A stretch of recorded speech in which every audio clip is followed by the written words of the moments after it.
There's a saying in the old villages, whispered by elders when the fire burns low and the night closes in. Brothers who share blood may share land, may share cattle, may even share the same grave, but the one thing they can never truly share is the truth. This is the story of Samuel and Victor Adeyemi, two brothers in a village where the red earth remembers everything, even when men choose to forget. The Adeyemi brothers had inherited their father's compound when the old man passed in 2018. It sat on 3 acres of prime land with a mango tree that had fed the family for 4 generations and a well that never dried out even in drought years.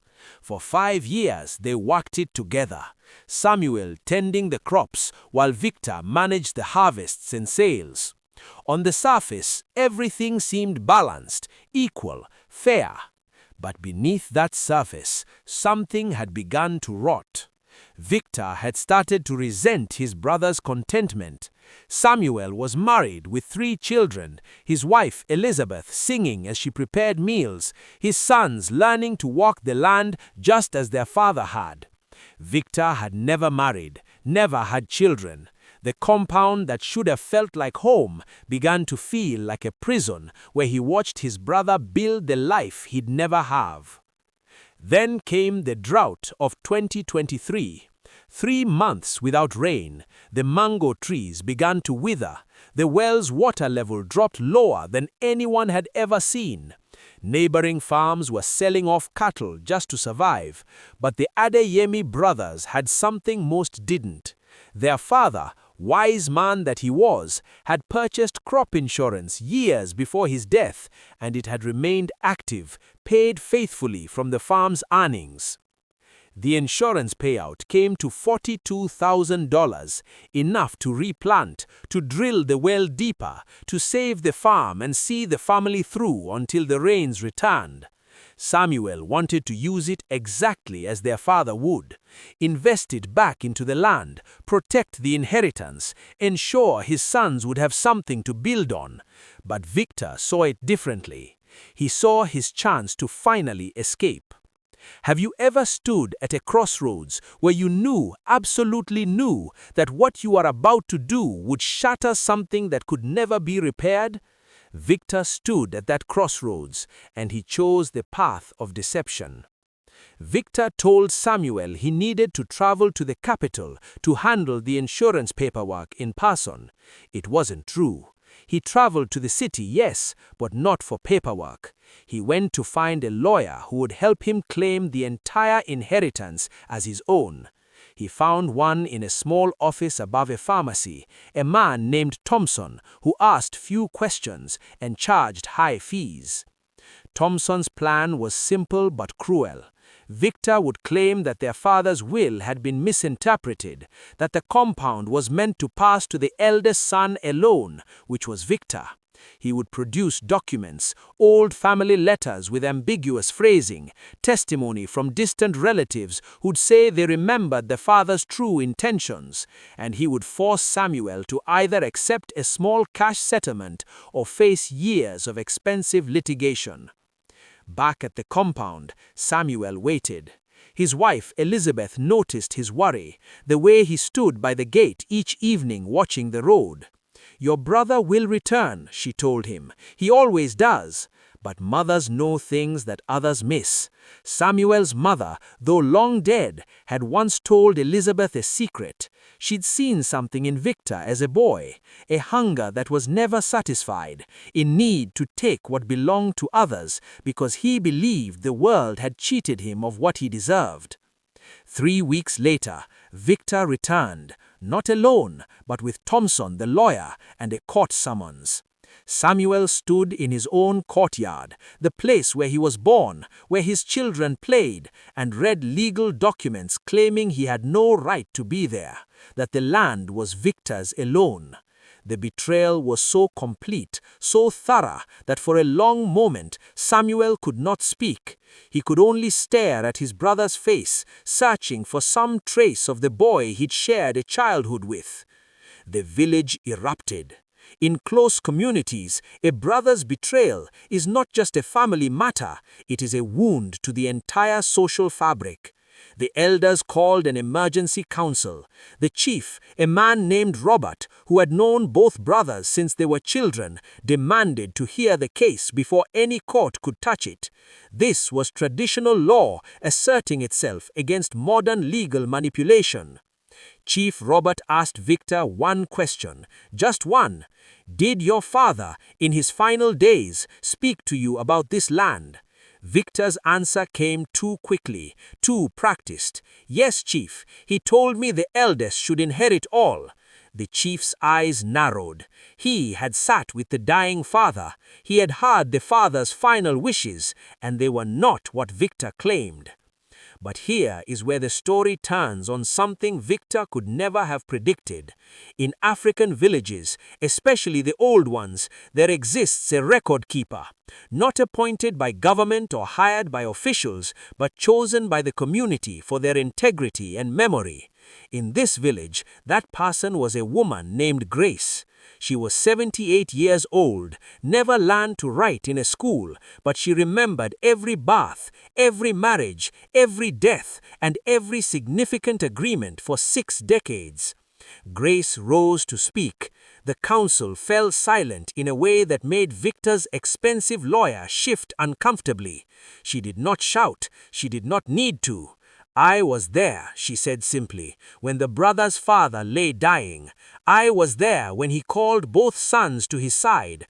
I heard him say these exact words: "The land is for both of you, equal shares, so that neither of you will ever be without a home." He placed both their hands on the title deed together. I witnessed it. The ancestors witnessed it. Ask yourself this: in your own life, who are the grace figures? The ones who remember when others choose to forget. The ones who will speak truth even when it costs them comfort. Because that is what happened next. Victor's lawyer threatened her, suggested her memory was failing with age, implied she could face legal consequences for false testimony.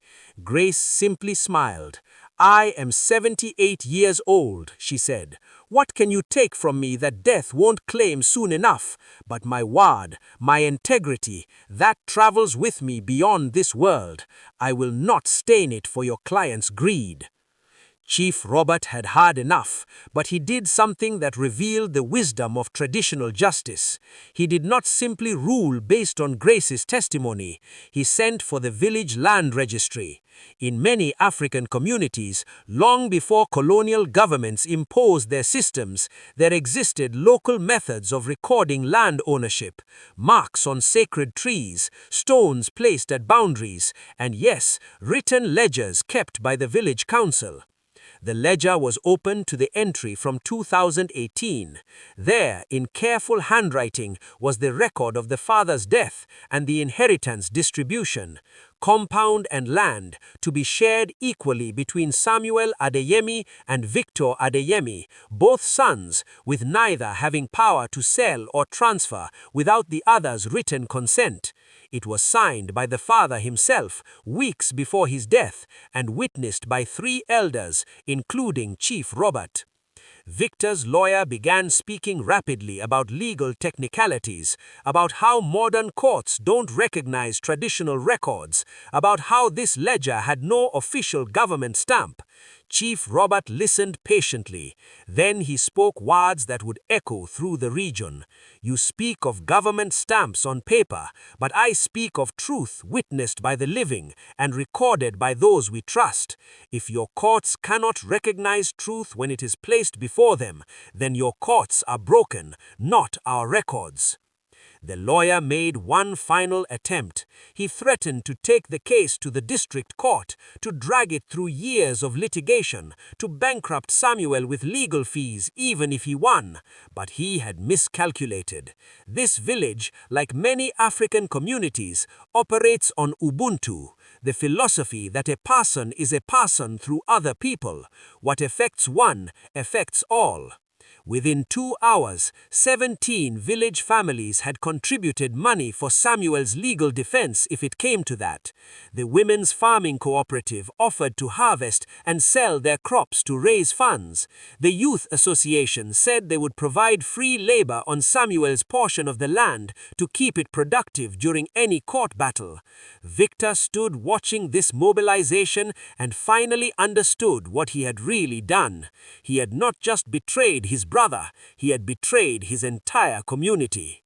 That night, something broke in Victor. Perhaps it was shame, perhaps it was the recognition of what he had sacrificed for money he didn't even have yet. He went to his brother's quarters. Samuel was sitting outside under the stars, his youngest son asleep against his shoulder. The child dreamed, innocent of the battle being fought over his future. Victor stood in the shadows, watching this simple scene of father and son, and wept. The human heart is a strange territory. It can house both love and hate, generosity and greed, nobility and pettiness, sometimes all at once. Victor had always loved his brother. That was the tragedy. His betrayal came not from hatred, but from a twisted logic that said taking from Samuel was somehow taking back what life had stolen from Victor himself. But standing there, watching innocence sleep, he understood the terrible arithmetic of his choice. The next morning, before the council could reconvene, Victor did something that shocked everyone. He went to Chief Robert's compound at dawn and asked to speak. "I withdraw my claim," he said simply. "The land is Samuel's and mine equally, as our father wished. I have been poisoned by envy. I ask the council's forgiveness. I ask my brother's forgiveness. I do not expect to receive it." Chief Robert studied Victor for a long moment. Then he spoke with the wisdom that comes from seeing many human hearts crack open. "Your father knew both of you. He knew your strengths and your weaknesses. That is why he left the land to both. Not to punish you, Victor, but to ensure you would always have to consider your brother before acting, to ensure you would remain connected. You sought to break that connection, but it has broken you instead." The council ruled that the land would remain equally shared, as originally intended, but they added conditions. Victor would work under Samuel's supervision for 2 full harvest seasons, relearning cooperation. Half of Victor's future income from the farm would go to repaying the community members who had offered to defend Samuel legally. And Victor would publicly apologize to Grace for allowing his lawyer to disrespect her. Victor's apology to Grace happened that same afternoon. The entire village gathered to witness it. He knelt before her in the red dust and spoke words that came from a place deeper than shame. Grace listened. Then she did something that revealed why she was respected. She placed her hand on his head in the traditional gesture of blessing and said, "Your father would be glad you found your way back. Rise now. The ancestors are watching, and they prefer to see men standing." Samuel and Victor walked the land together for those 2 seasons. It was not easy. Old resentments don't disappear with a single apology. There were days when they barely spoke, working in separate sections of the orchard. But there were also days when they found themselves laughing at a shared memory, or working in the old rhythm they'd had before greed poisoned their bond. Elizabeth, Samuel's wife, played a role that women often do in African families. She became the bridge. She would invite Victor to family meals, casually, as if nothing had happened. She would ask him to help the children with tasks, creating small moments where uncle and nephews could rebuild connection. She understood what many forget.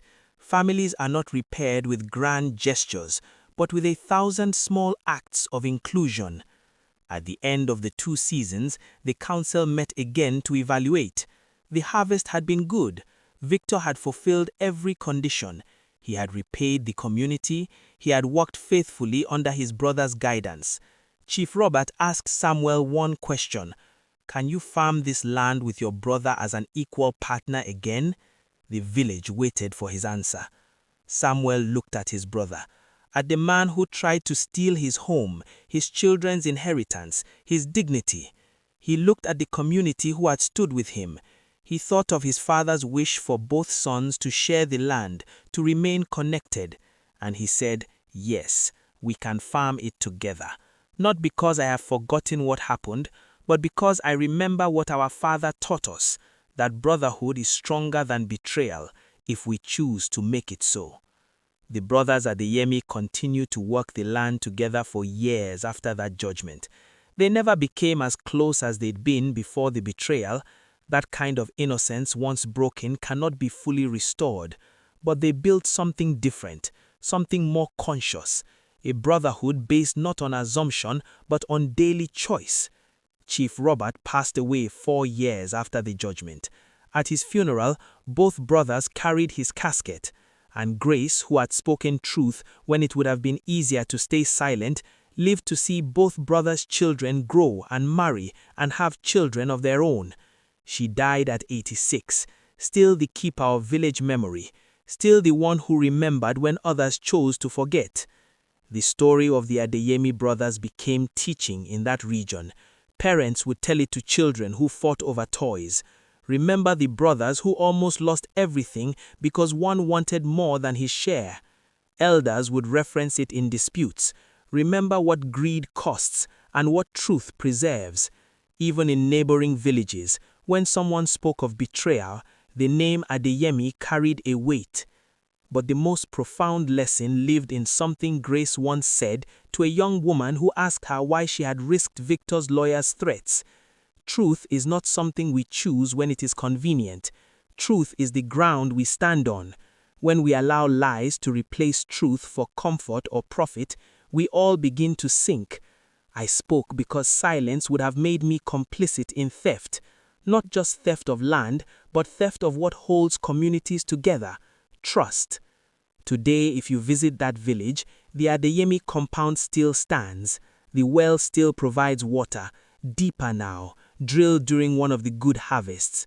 The mango orchard produces fruit that feeds the brothers' grandchildren. On the main tree there is a carved mark, not property boundary, not ownership symbol, but a simple inscription in English and the local language. 2 roots, 1 tree. Brotherhood chosen. So when you face your own moments of choice between what you can take and what you should preserve, remember the brothers who shared everything except the truth, until truth was forced into the light. Remember Grace, who risked comfort for integrity. Remember Chief Robert, who understood that justice serves healing, not just punishment. And remember that in the end, what we inherit matters less than how we steward it. The Adeyemi brothers' story teaches us that betrayal is not the end of the story unless we choose it to be so. That communities are strongest when they protect truth-tellers. That traditional systems of justice often understand human hearts better than cold legal codes. And that sometimes the greatest inheritance is not land or money, but the wisdom to know that what connects us is more valuable than what divides us. Victor never became wealthy. Samuel never became famous. Grace has passed into the ancestors. Chief Robert's compound is now led by his son. But their story remains, carved not just in that mango tree, but in the moral memory of a community. And in a world that often tells us to take what we can get, that story whispers a different truth. That what we give, what we preserve, what we restore, matters more than what we claim.